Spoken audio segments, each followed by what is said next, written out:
चिलम छाप सयबे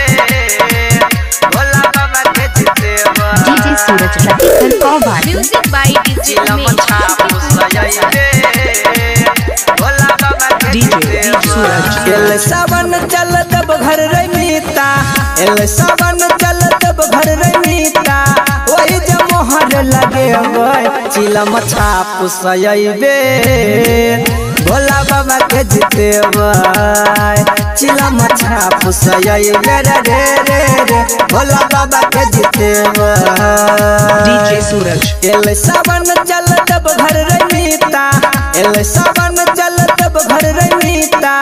ओई जे मोहर लगे होय चिलम छाप सयबे भोला बाबा के जितेबा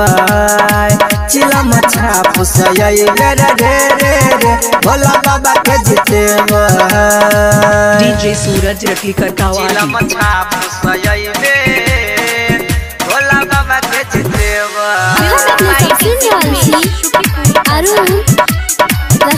डीजे सूरज चिलम छाप सयबे भोला बाबा के जितेबा अपने सबके लेला हो बाबा गल चयबे रखार रे मोहर लगा के विजयी बना दही अबेरा देव घर द्वार रे जइबे देव घर द्वार रे कहै छी अमिता अबेरा सबके कहै छी अमिता अबेरा सबके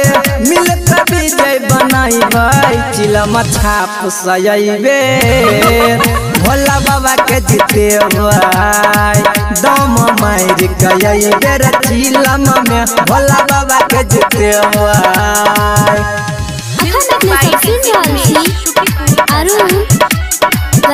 डीजे सूरज रतिकर कौवा छाप सयबे भोला बाबा के जितेबा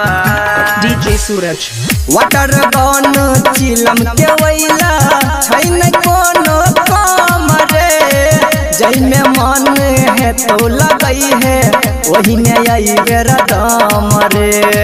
मारब चिलम में दाम रे अरुण रसिया राइटर राजा अरुण रसिया मोहन संगे अगर सब कोई जेबै चिलम छाप सयबे भोले दानी के जितेबा चिलम छाप सयबे रे रे रे भोला बाबा के जितेबा सर्वन रिकॉर्डिंग स्टूडियो कौवा बाजार।